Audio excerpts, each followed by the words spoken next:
Hi and welcome to Federal Bank Let's Talk. Group of Technology Companies is a strategic grouping of IT companies playing a proactive role in the development of IT in the state. GTECH is an NGO with over 200 members. And today with us, we have the Secretary of GTECH, Mr. Anoop.P.Ambika, an entrepreneur himself. Let's talk.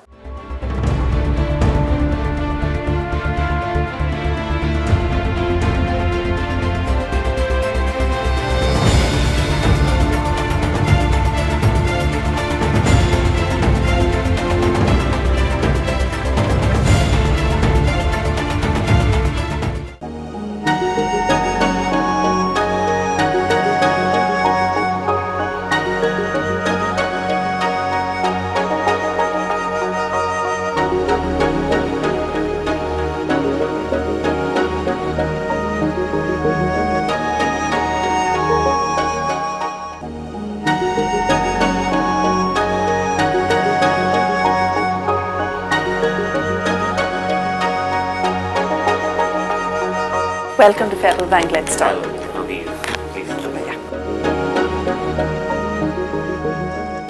The theme of GTECH is supporting IT, supporting people. So how does your association do justice to this motto? Well, I guess we selected that theme a couple of years back when we became the office bearers of GTECH.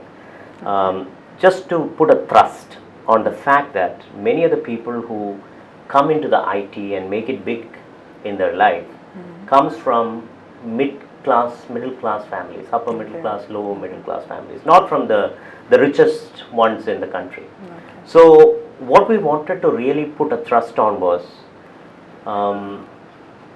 people come, this is an industry that gives an opportunity to the common man to come and make a decent income and then later turn into entrepreneurs and make it big in their life. So you don't really have to be the son of the Tatas or the Ambanis to be an entrepreneur in this industry. So that is why we said, supporting IT is eventually supporting the middle class of this country, which forms the majority of the population of this country. Okay. What prompted the formation of GTECH? GTECH was formed quite a number of years back. I don't know the exact year, but quite a number of years back. And it was started by one of the pioneering entrepreneurs of Technopark named Sunil Gupta. He was the managing director of IVL India Private Limited. At that point of time, Technopark was just a budding organization, and there was no organization in Kerala. There was no NASCOM, there was no CII to take the issues of the industry or take the issues of the park to the government or to any of the regulatory agencies. If you have a policing issue inside Technopark, then you have nobody to take There's up that no issue. one-point contact. So basically, he realized that need of an organization of the entrepreneurs to highlight the issues of this industry in front of the government during a budget preparation, maybe during a harta, things like that. And probably he was a visionary to see the need of this organization at that point of time. And that is how GTECH was formed. What are some of the key issues that you have addressed, that GTECH has addressed? So some of the issues that we have looked at in the past is, the security of the campuses that we work on. As you all know, there is an increasing threat of terrorism in the country, specifically targeted at the IT parks of the country. So we have worked with the government in formalizing some of the security measures inside the Technopark. The second thing that we have heavily focused is work with the government or the policymakers to create an ecosystem that fosters the industry and will eventually enhance IT entrepreneurship inside the state of Kerala. Most of the multinational companies who have already set up shop in India are now looking for a tier 2 destination which will be cost competitive.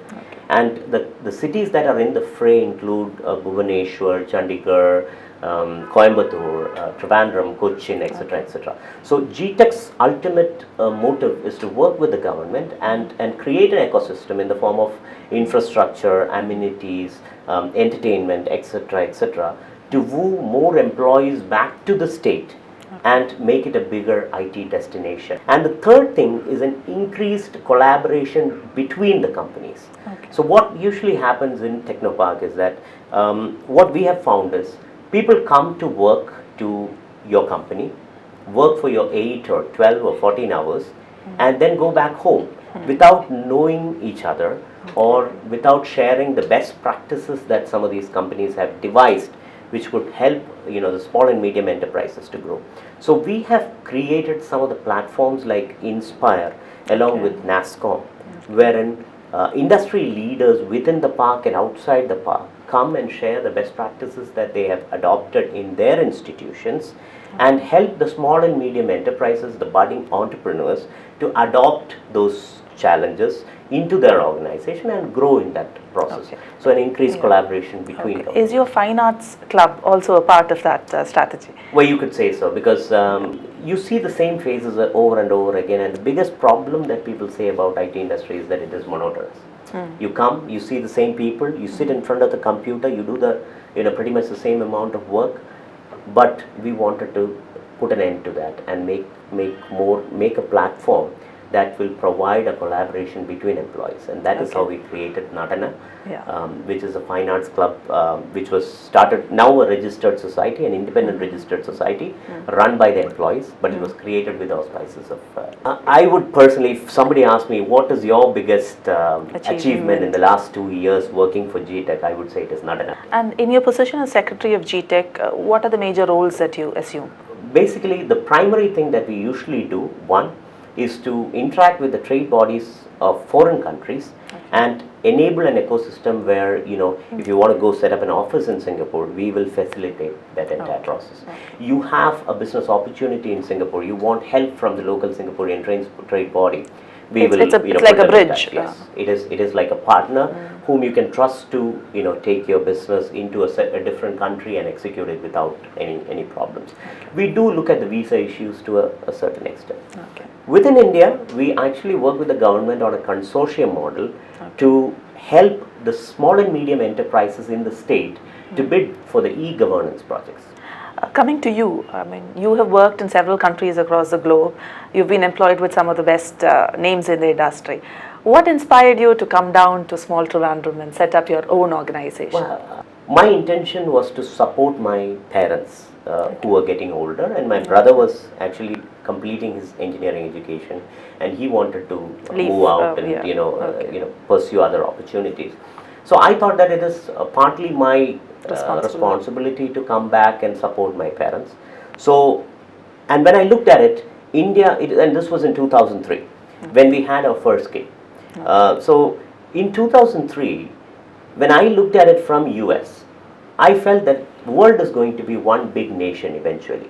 There's not going to be much bounds about Denmark or everything is going to be. Once you know everything, you know how to get there or bring those things into your country. So I wanted to be here, and at that point of time itself, I wanted to create an establishment in Kerala because I partly felt that people in Kerala are extremely talented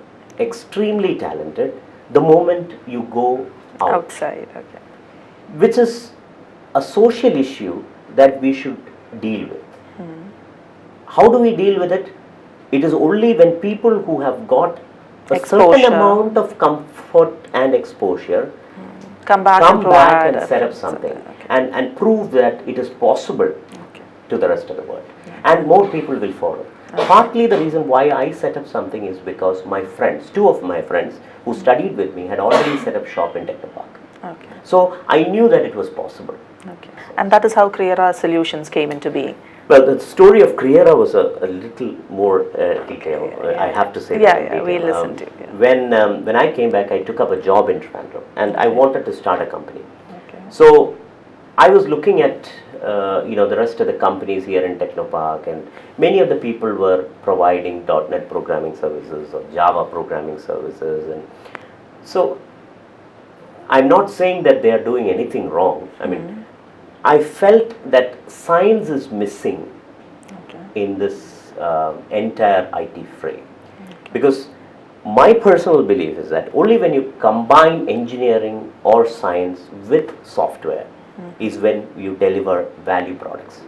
Software is only a supporting service, you want to pay your bill, you can write a software for that, but the functionality is you pay your bill. You want to design an aeroplane, you can write a software for that, but the functionality is design. So basically, I thought that the focus should slowly shift from, the traditional programming model onto a more science-centric model.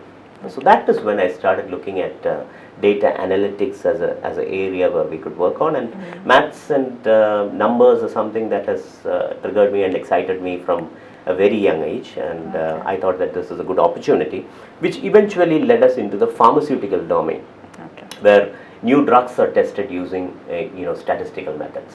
So we heavily use statistics as a science inside this organization.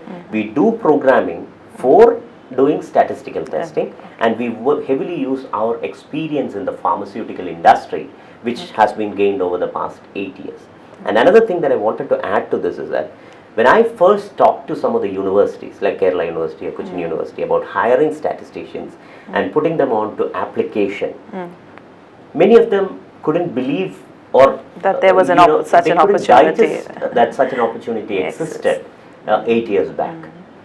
And when I talked to the people who were passing out of the universities, their ultimate ambition was to get a junior research fellowship and eventually became a PhD or a teacher or a professor in one of these colleges. That the career ended there. I am proud of the fact that I took statistics as a science and opened up a whole new avenue of career opportunities. Now, the people who work here as statisticians, if they want to teach, they can go out and teach much better than some of the professors out there in the universities. They can pursue their career in analytics. They could switch from pharma into insurance and go into another field altogether, a retail. There are several avenues that they can pursue. I personally believe that if you focus on the science and build software on top of the science or engineering, that is where the opportunity lies. And Kreara was formed with that concept in mind. Okay. As an entrepreneur, when you set up shop, what were your major roadblocks and how did you overcome them? Frankly speaking, I did not have any major roadblocks. I mean, that is, I'm not just putting it out, but the initial roadblock for any entrepreneur who is looking to start a company are two. One, you need an idea, which we already had. We knew that we were going to focus on analytics or pharmaceutical industry and things of that sort. The second is funding. So the moment I started speaking about this idea to a couple of my friends, 5 of them were willing to put 5 lakhs each, and in a day's time I had 25 lakhs in my hand. And that is all that is required to start something small in this industry. You're not investing crores of money in I'm sure shops. People listening to this will be inspired. Absolutely. I mean, that is, eventually don't start a services shop. That is what I want to thrust again and again. Don't start a services shop. You just don't write software just for the heck of it. Don't do it.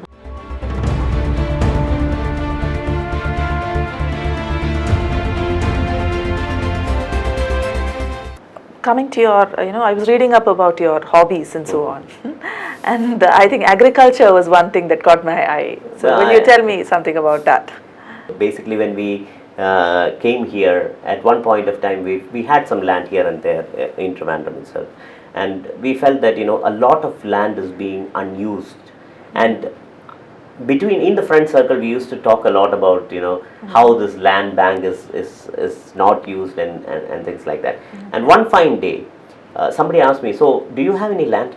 I said, yes, I also form part of the land bank. Are you doing anything with it? No. If you're not doing anything with it, then why are you, arguing so much about this and, telling people what to do? I thought, yeah, that is true. So basically, we went out and contacted the local Krishi Bhavan, which is, I think, in Paulikondam or something like that, near to the place where we stay. We checked with the local agricultural officer who advised, actually, when somebody goes from Technopark and says that I'm a computer engineer and I would like to, do something in my land, you will not believe the amount of support that you will get from an agricultural officer. They will call me every once in a while saying that there is this new scheme from the government for plantains or tapioca and things like that. That is when we started putting a little bit of money and effort into agriculture. And now we pretty much cultivate our vegetables within our family and try and get really it. Interesting. So that is something that we do. Okay. And your family, a little bit about your family. Yes, my My wife is working in Technopark itself. Her name is Anoop.P.Ambika, and she's working in Alamy Images. It's a stock photography company based out of Gayatri. I have two kids. The elder one is a son. He goes to Loyola School, 4th standard. His name is Dev Nandan.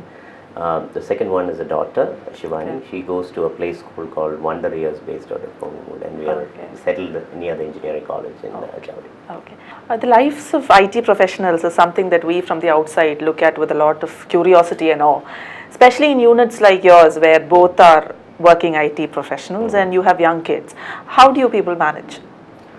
I guess, it's all a matter of taking people into confidence, if it is between husband and wife. So the husband spends 8 or 9 hours in the office, wife spends 8 or 9 hours in the office.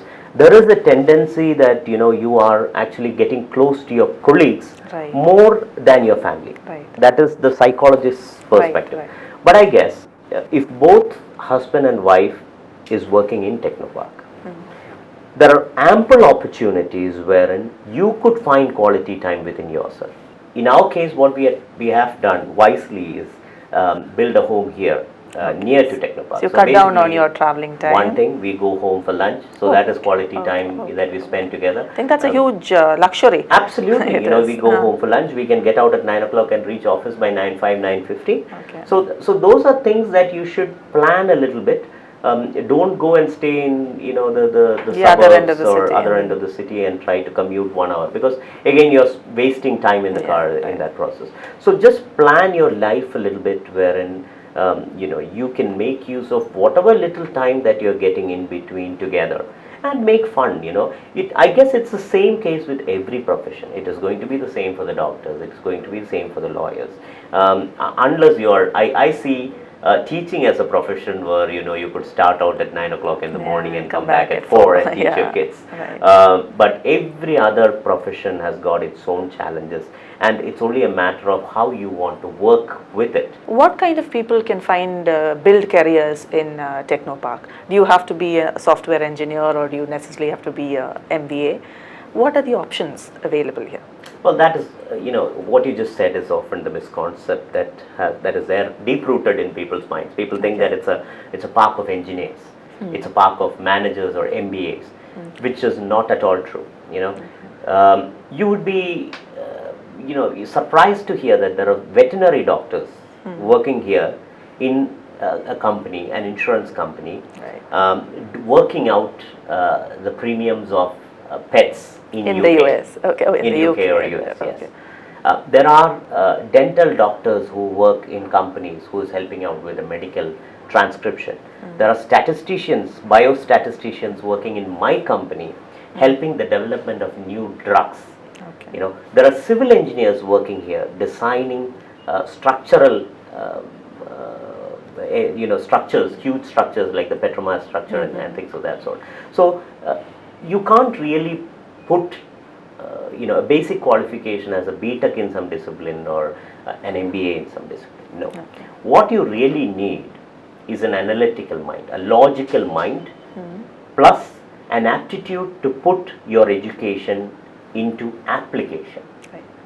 You can't come to Technopark and expect a monotonous job wherein you'll be looking at files or writing notes and things like that.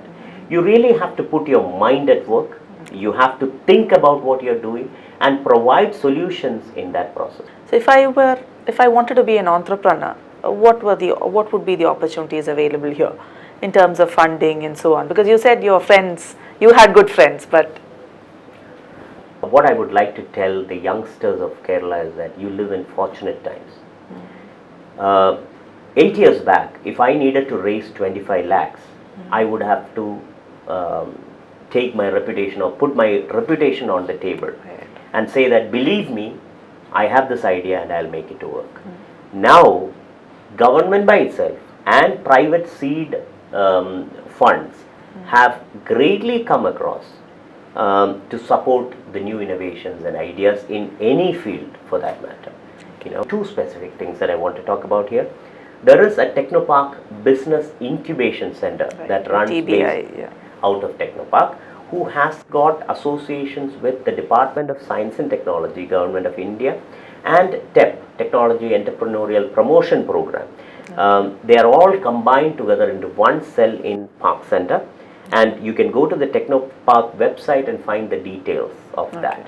If you have an idea that you know will change the world and you want money to implement a prototype, there are several levels of funding that Technopark Business Incubation provides, and they will help you in marketing this thing, help you with the business plans, help you get international collaborations with various universities and industrial associations and things of that sort. All this will be taken care of provided you have a good idea. Second thing is, there is a startup village that is coming up in Cochin, and they want to build an ecosystem where any college student who have an idea and who want to implement it, they will provide the ecosystem, which includes funding, office space, any other support, marketing support that is required. They will support you in that front. Do you have a role model or one person who's inspired you a lot? I guess I wouldn't say one person. I would say it's my parents who has inspired my life. My father is a lecturer from a local polytechnic in Pandala. I would say ours was upper middle class family with one income, and my mother was a housewife who was actually the daughter of a businessman in Trivandrum. So I guess you can attribute the genes a little bit to that, but they both never restricted our ambitions. They always taught us, both me and my brother, to dream big. One lesson that we consistently used to get from our parents is, don't limit your ambitions. Don't put a full stop to your ambitions at any point of time. Don't be content. Don't get into the comfort zone. Okay, so you have completed your. My parents were so adamant that I complete my education. I go for higher education and don't go for a job. They tried telling me several times, don't go for a job. You complete your education first, which is a decision that I felt was stupid at that time when they told me. But later in my life, I do realize that it's something that would have helped me greatly in pursuing a scientific career or a scientific enterprise. So basically, within the limitations that they had, they both stayed in a small village in near Pandala, where the schooling, I wouldn't say is a state of the art or anything like that. There was no TV, no internet at that point of time. So the exposure is what you see with the little magazines that you find in the libraries or the newspapers and things of that sort. But I sometimes wondered how they could dream big, how they kind of knew that we will do this all, and also when I was about to start an enterprise, oftentimes parents will be very skeptical about that, very, very skeptical about that. You're leaving a cushy job, you have a family to look after. Why do you want to leave that and take such a big risk when you're only 30 years old? So that was one thing that I saw different in my parents. They weren't very. They didn't like many people. They didn't understand the concept of venture capital. For people or parents who are listening to this, I would like to say there is a concept called venture capital, wherein Meera will put in money for my enterprise and take profits only if the company will become profit making. If the company dies down in that process, we both lose our effort and money, and there are no strings attached. There is no debt attached to it. So I tried telling my parents that there is a thing called venture capital. There are 4 of my friends who are willing to put money into this thing, and they don't expect anything in return. But they are just doing this for the goodwill. It is something that took time for them to digest. But eventually, they were able to understand that such a thing existed. And I give full credit to them, being in this small village and not being exposed to the US markets or the UK markets or anything like that. They were still able to fathom that. And if they had said a clear no, you should not do this, you would have hesitated. It will be a lot of hesitation from my part, and that goes to my wife also actually. She actually was not working until I started the company. She took up a job just to support me in this entire process. And she did not even doubt it once that we will know. She has doubted many of my other ventures. We have a small rapid fire round. Wow. Okay. Quick, honest answers to Sure. quick questions. Okay. Right. Set. Yeah. Okay. One word that best describes you. Honesty. What would set your pulse racing? My wife. The food that would break your strictest diet. Pasta. What gives you the most happiness at work? Seeing my employees perform beyond the expectations of the clients. Your birthday. 21st May 1974. What turns you off? Dishonesty. My world. What does that bring to your mind? Family. Your favorite holiday destination. Switzerland. Your wife's favorite color. Black. Food. Chinese. Attire. Modern. Hobby. Music. It's been a pleasure having you on our show. And Pleasure is all mine. this is a small token of appreciation Thank you. from us with See love. your, with love. Let's This talk is, Rosebud. yeah, and this is for your wife. Thank you very much. She's going Yeah. to be very pleased. Thank you. Thank you so much.